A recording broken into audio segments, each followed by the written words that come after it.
Life is too short, let's make it an adventure.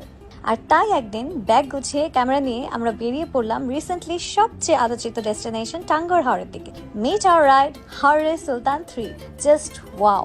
এই বোটটা এক কথায় অ্যাস্থেটিক। এসি আর non AC দুই ধরনের রুমই আছে। অনেস্টলি গরম একটু বেশি হলে go for AC rooms, trust me, it's worth it. বোটে উঠে আমাদের রিফ্রেশিং একটা ওয়েলকাম ড্রিঙ্ক সার্ভ করা হলো। ফুড ব্রেকফাস্টে ছিল খিচুড়ি, চিকেন কারি, এগ কারি, আচার। এরপর বোট চলতে থাকে ওয়াচ টাওয়ারের উদ্দেশ্যে, আর আমরা লবিতে বসে মেতে উঠি গান আড্ডায়।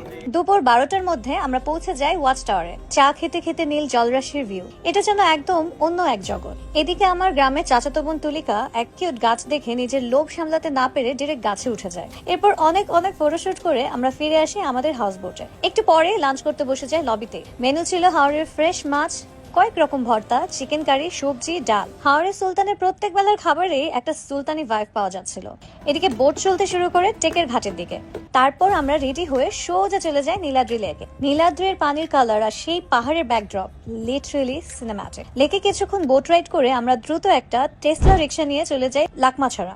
পাহাড় থেকে নেমে আসা ঠান্ডা পানিতে একটু পা ভিজিয়ে যেন সারাদিনের ক্লান্তি দূর হয়ে গেল।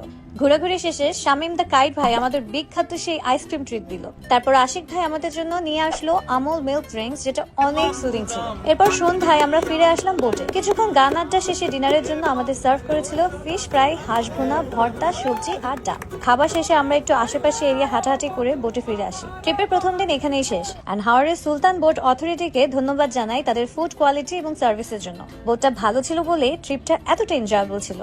বাই বাই গুড পিপল, দেখা হচ্ছে পরবর্তী ডে 2 ব্লগে।